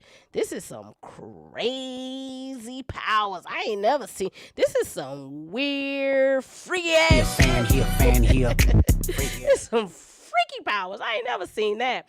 I guess it's more so like a visual representation of her controlling these individuals. There were rumors a while back that she was controlling somebody in the tank, and then we see the old lady in the tank. My thing with the tank scene is, why is she using the tank to bust somebody out of prison? Unless she's also being kept in that prison, which is weird because when we go back to Wonder Man, they have kept these people in a pretty high-tech looking prison. This looks just like a regular jail. And in Wonder Man, since these people have like superpowers, they're hunting mutants and superpowered individuals, they want to keep them in this special jail. This looked like a regular jail in New York some goddamn where. So some people speculate that she's using the tank to break Scorpion out of jail. Why the hell is Jean Grey breaking Scorpion out of jail? What the fuck is going on? What the fuck is going on? This is different, y'all. This is different. And I don't consider myself a Jean Grey specialist, but what we're seeing just doesn't look like Jean Grey. This person seems very experienced with what she's doing at a young age. And I get that she's fighting for her life and she's being hunted, but her having the ability to take control of a person and guide a goddamn tank as a fairly young mutant is crazy. And the body hopping, they're painting it in such a villainous way, like dark and ooh, she's body hopping. I ain't gonna flex, man. I ain't gonna flex. If this is what we're doing, it's kind of smart because it would make us kind of empathize a little bit with Tremel Tillman. Yet, like, yeah, this person is dangerous and needs to be handled. Do you see what this person is doing? So if this is the route we going with Jean Grey and they're painting her as like a danger, anybody who could put an old lady in a goddamn tank and drive the tank is dangerous, okay? Versus in live action, when we usually meet Jean Grey, she's like a kid who hasn't really understood her powers yet, and Professor X kind of helps harness her powers. Sometimes he even locked the damn powers away, some of the most dangerous aspects of Jean to protect her from herself. That's how powerful she is. She's very dangerous. Don't get me wrong, she is dangerous. So if this is Jean Grey, this is an interesting take on her. And I guess, I mean, you do want to do it differently than what's been done before. So, I mean, you can't be too mad at it. They're really painting her like a villain. And I guess that is the goal. That is the goal for us to be afraid of mutants. So I kind of dig it a little bit. I kind of dig it. My question is, how does all of this fit in with Spider-Man? Like, where the hell does Jean Grey even come from? Why is she in New York? Like, I'm so curious on how they're about to tie this all together. We're introducing Jean Grey, yet we're also dealing with Spider-Man mutating. He's lonely. You got Scorpion, the Hulk, the Tombstone. We haven't even seen Tombstone yet. My question is, who is the villain? Like, is Tombstone the big villain, or is Sadie Sink the big villain? Is Jean Grey the goddamn villain? And why the hell did Jean Grey run to New York, wherever the hell she came from? I guess we'll find out next time on Dragon Ball Z. I don't goddamn know. I don't know. Oh, let's check the comments. Billy is waiting, said, if this movie isn't peak, I might end it all. Hold on. Let me talk about Spider-Man, and then I'll check the comments. Hold on, y'all. Let's jump to Spider-Man, because I know these comments are going to be crazy. All right, let's talk about Spider-Man. Now, Spider-Man, I am okay with you checking up on MJ. Sometimes we do be curious about our ex after a breakup, okay? Just don't act like y'all ain't ever broke up with somebody and you wonder what they got going on. But, sir, it's 4 goddamn years later. You can't still continue being a creeper, okay? I know you miss her, but you crossing a fine line of stalky. You crossing a fine line of creepy. You like a little creeper. You watch the whole thing like some creeper. Yeah. And looks like MJ has moved on with a new boyfriend. I'm so glad they got MJ looking like the bad bitch that she is. Okay, they be having MJ running around here these past few movies like some homely girl. It's time to let Zendaya come through MJ a little bit. You know, her hair looks like it has some tints of red in it. She looks more mature because they had my niece struggling a little bit in them past films, okay? They had my niece struggling, okay? So I'm glad they letting her, come out a little bit. They had her struggling. Now, I was happy to see Bruce Banner in the film. Looks like this is going to be a way to take him off the board for Doomsday. They do this all the time. They find a way to put the Hulk and the Scarlet Witch in check so they don't get to use their powers on the bad guy. We see the Hulk wearing his device to keep the Hulk from hulking out. And it's rumors that Sadie Sink is probably going to end up snatching that goddamn device off Hulk. And I'm guessing he going to Hulk the hell out. Because who else is Bruce Banner going to let get close enough to him to rip them things off? Because he don't want to Hulk out. He be out of control. And Peter is obviously talking to him, wanting to get information about the changes that his body is going through. Black Peter is going through it, Lord. Peter is going through it, y'all. Once again, shout out to the Scoopers. They told us the Hand was going to be in this project, and we got some awesome shots of them. Listen. Listen. Destin Daniel Cretton, the director, is an Asian man. And if I was him, I'm putting Asian shit in every project too. Yep. Don't give me no project. I'm going to have ninjas everywhere. Yep. Now, I don't know what the hell the Hand is doing here, but they here. They here. I would have preferred maybe the 10 Rings, but we got the Hand. So this who we rocking with. Now, two things that have came out of this clip here. So y'all see, let me find it. So y'all see the hand there in the leaked trailer. This same shot of the Hand had the ninjas flying in jail. It looks like they just took that same shot of them flying in jail and put it out here outside. And some people speculate that where you see the Hand jumping at right there, that could be actually the Incredible Hulk. So it may not actually be the Hand there. It might be the Hulk. That's kind of crazy. I've always heard people speculate and say, maybe it's not Peter. Peter might not be alone. So it might not be the Hulk there. It might be the Hand. But Peter might have two other people jumping with him. And some people are saying it could be Daredevil and the Punisher. Punisher to me don't give me the energy that he fighting no ninjas. He just gonna goddamn shoot them. Punisher don't be having time to play no games. Everybody be playing. And the Punisher's like, bro, let's clean this up. Like, let's go home. Why y'all playing with these villains? Like, Punisher don't mind pulling out that goddamn gun. Oh, shit. So, yeah, man, the Hand is definitely in here. We don't know who they're working for. Could it be Tombstone? Shang-Chi's sister? Mr. Negative? Who knows? We don't know shit about this movie, really. We don't know a lot. I'm excited for this movie, man. It sucks that it's practically coming out in August, like July 31st. I was going to get my little cousins and nephews together and take them to watch this. They want to see it, but hell, school might be in. I got to rearrange my whole schedule. But I'm excited for this film, man. I have 100% confidence in Destin Daniel Cretton. I think he is a great director. He's a great filmmaker. Shang-Chi was dope. His vision on Wonder Man was solid, even though I didn't really enjoy Wonder Man that much.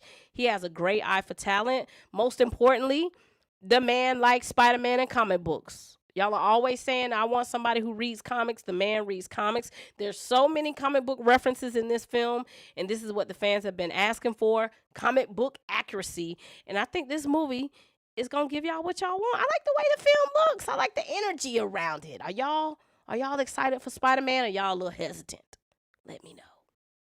Now I'll check the comments. Let's see what we got. Y'all in here arguing about Ryan Reynolds.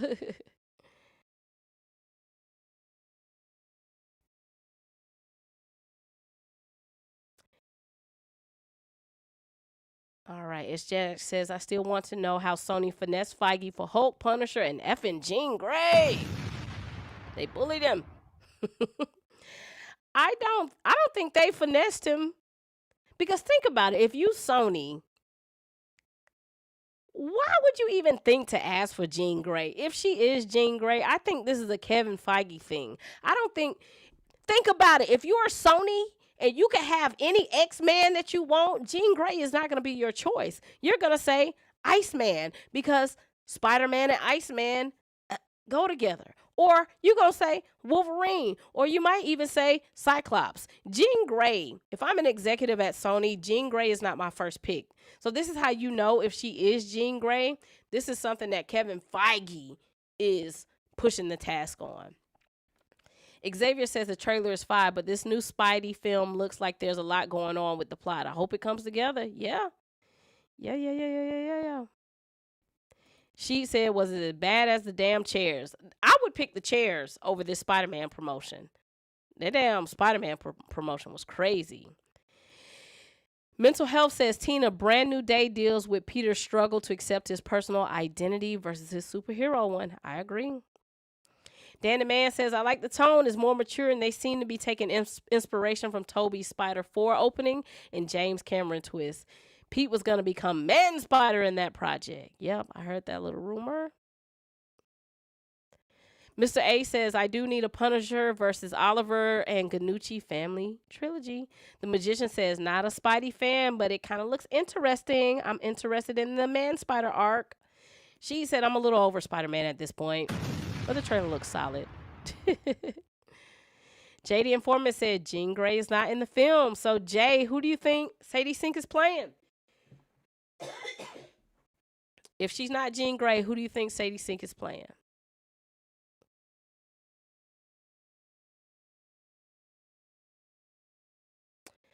Mental Health says Tombstone is the villain with Scorpion, the Hand, and Man Spider. What the hell? Why is Jean Grey like? Why? So are they going to say that Tombstone is controlling Jean Grey?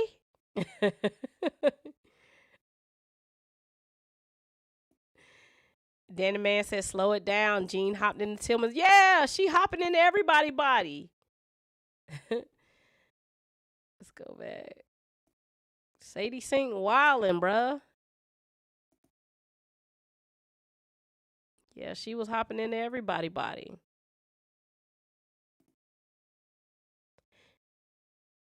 Bill Duke was a fire striker. The Magician says, I like when they get more technical and deep with their abilities. I hate how Kevin and others water down their abilities. Yeah. Xavier said, I don't get why it's Jean Grey either. I'm scratching my head. The Magician says, it's called telepathy, Tina, how it should be used. But you know what? I get that Jean is a telepath, but I don't.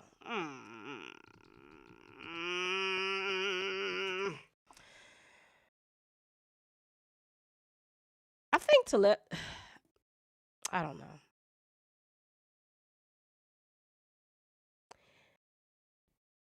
A level 5 telepath using telepath and telekinesis. Who would have thought it? I know, y'all. I'm just in denial. Okay. I'm just in denial. I'm in denial. I just don't want her to be Jean Grey. Lauren said, Jean Grey not even bad. She's only bad as the Phoenix. Yeah.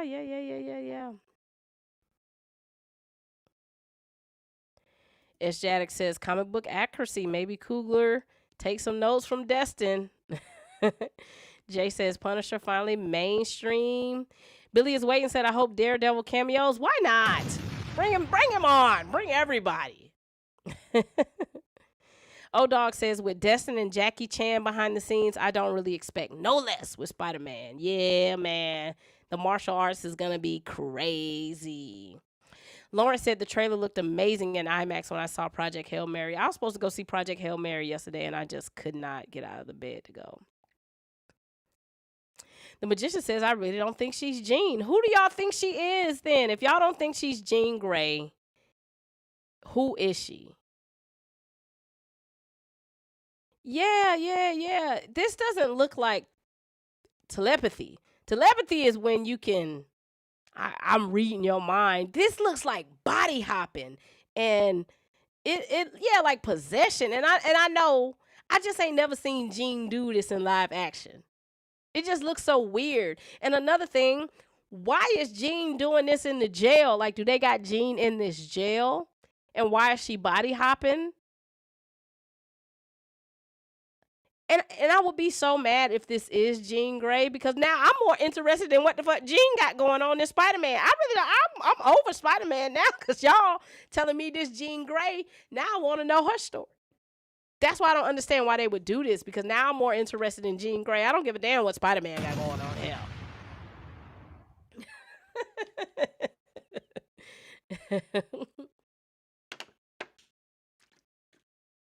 JD Informant says, Blue thinks Typhoid Mary. Yeah, man, because they're painting Sadie Sink as and maybe this is just a misrepresentation of the trailer. Maybe we're just, they're painting her as ominous. They're painting her as villainous. And is this how you want to introduce Jean Grey? Dan the Man said, we have seen Jean do this before when she used Charles to talk to Scott in the jet. Yeah. Yeah. You're right. I don't know. It's how they fell out on the ground and fainted. Right. Like an adult Jean Grey can't even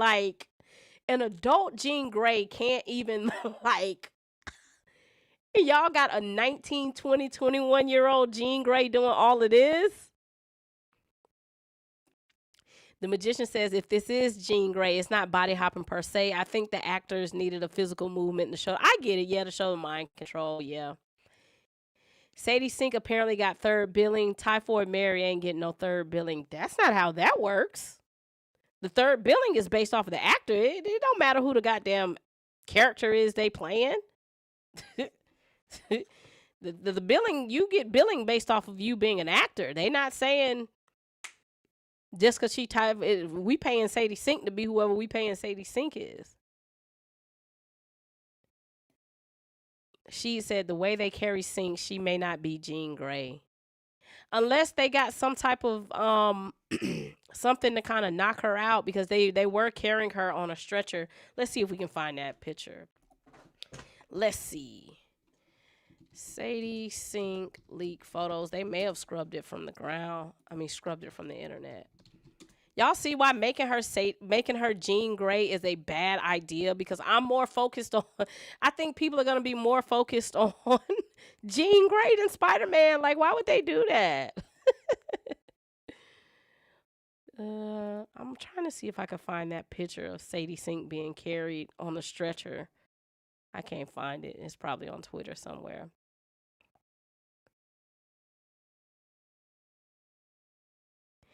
Jay says Typhoid Mary has similar powers but less strong. Dan the Man says she looked like Dark Phoenix in sunset photos. Lawrence said Typhoid Mary and Jean Grey both don't make sense. The Magician says, as a telepath, telekinetic, you are capable of moving mental constructs as opposed to just witnessing them. Yeah. Oh, I just gotta accept it, y'all. She Jean Grey.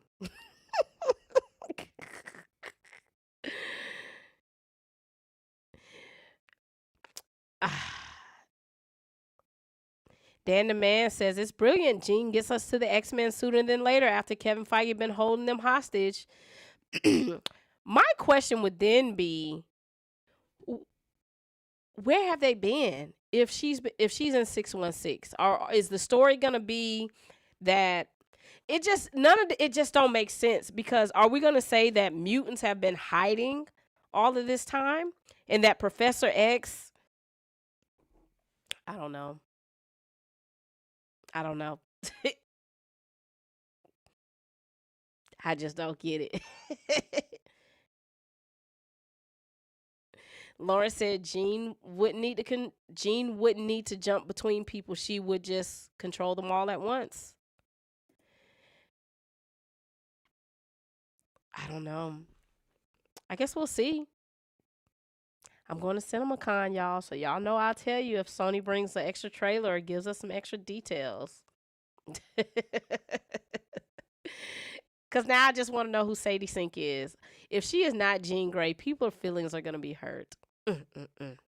Such a tragedy. But, I mean, I don't know who else she could be playing. I don't know. And where have the X-Men been in the 616? And how the hell is these people finna survive? All of this shit is so weird. This is so weird. This is so weird because whatever is finna happen in Spider-Man is obviously gonna take him, Hulk, let's say Sadie Sink is Jean Grey, is obviously gonna take them off the board. Somehow they back on the board in Secret Wars. And then all of these people roll over to the new reality. So where's the hell the other X-Men? Where's Scott? Where's Wolverine? Where's Professor? Where's Storm? Is Storm just running around Kenya? Stealing right now? Is that where we at?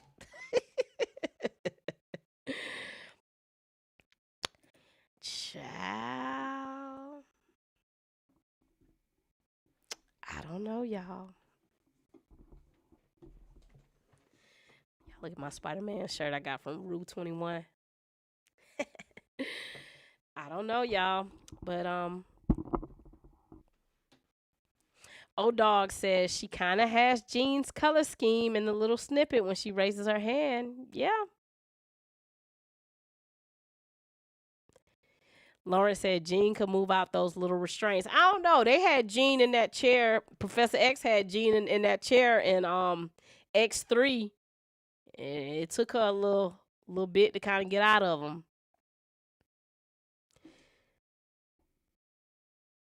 She said all these moving pieces just to get rid of Kang. The magician said it's weird because they never got a lot of this correct in the first place. It's all about how can we make this as simple as possible for the Mokies. Billy is waiting says there's so many characters in this movie. Anyway, they might not all make the final cut. Yeah, man, people don't make final cut all the time. It happens. People get cut out a lot. JD Informant says, I'm not sure where the X-Men are. What we need to do is act like those Snyder dorks and say, while it's closed to X-Men. S. Jaddick says, the X-Men rollout has been so weird from Kevin. I don't know. Maybe like with Blade and Ghost Rider, he's second-guessing himself.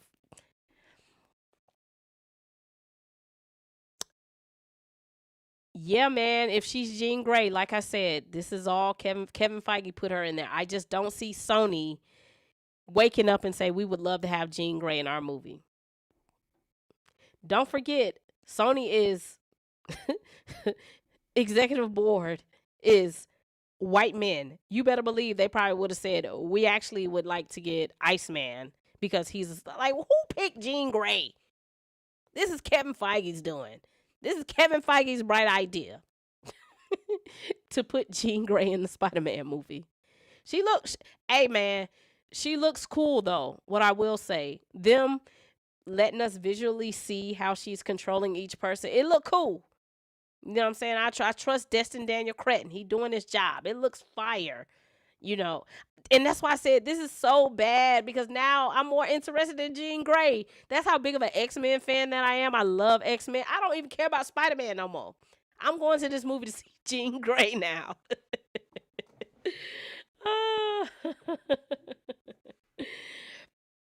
All right. Y'all got any final thoughts? I'm going to go get some medicine, get some orange juice.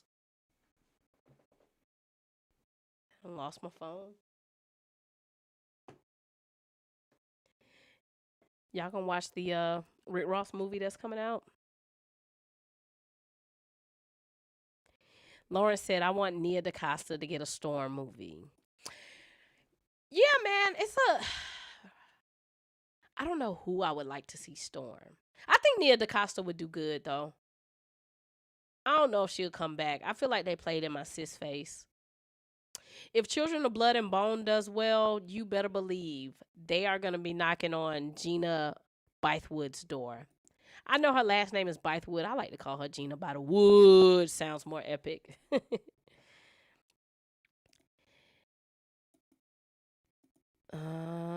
The Magician says, I don't see it either. Even if they were trying to do something that has connective tissues and through lines, but they dropped that world building ball a decade ago. They did. Like, I don't know. Dan the Man said, glad you see the way now, Tina. I'm so in denial about Sadie Sink being Jean Grey because I don't want it. I don't like it. S. Jaddick says, I'm watching the Peaky Blinders movie tonight. Oh, I might check that out. Oh, Dog said, I'll probably check out the Rick Ross film. Y'all are really not watching that Rick Ross movie. Yeah, Children of Blood and Bone next year.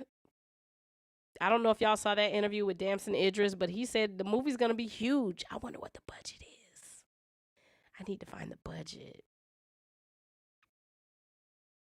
Jay says, I'm going to watch that Scary Movie. By the way, how much you think Scary Movie bringing in? I think $400 million. Let's see what the budget is for Scary Movie 6. Scary Movie 6 budget. Y'all got to keep in mind, we are in a new day and age.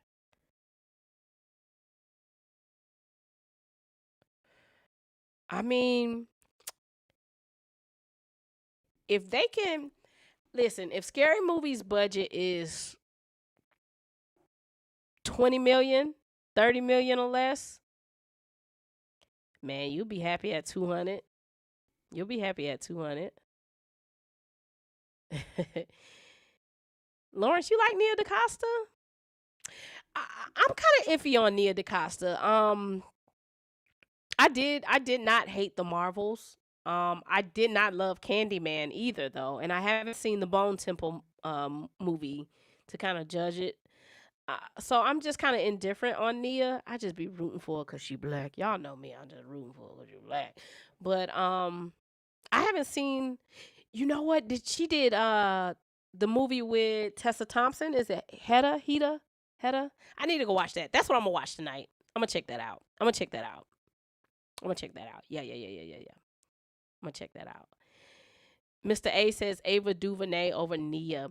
I don't know what happened with Ava DuVernay. Ava DuVernay just kind of took a step back. I don't know what happened. I don't know. But Gina Bythewood would be good for Storm. I mean, she's doing The Woman King. She's doing Children of Blood and Bone. She probably don't want to do that again. She might don't want to do it. She would be good for Storm. Who else? I think Ava DuVernay could do a Storm movie. Regina King could do Storm. You know, she does directing. I could put a whole team together for Storm. I could put together cinematographers, directors, producers. I could put it all together. All right. It's 9:00, y'all. I gotta go. I'm gonna go get some medicine. Y'all got any final words?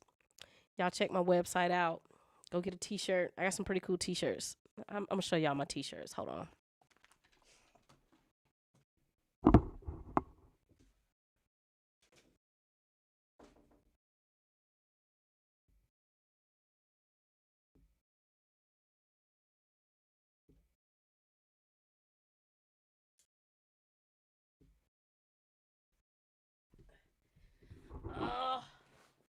Ooh.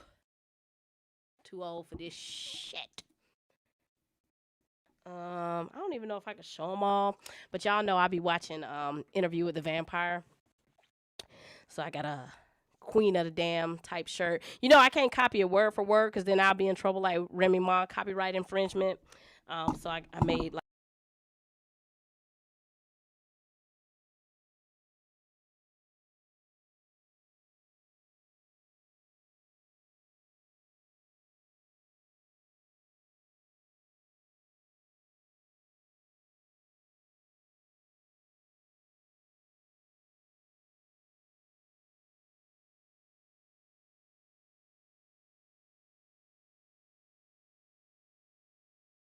man, I love being black. I love y'all.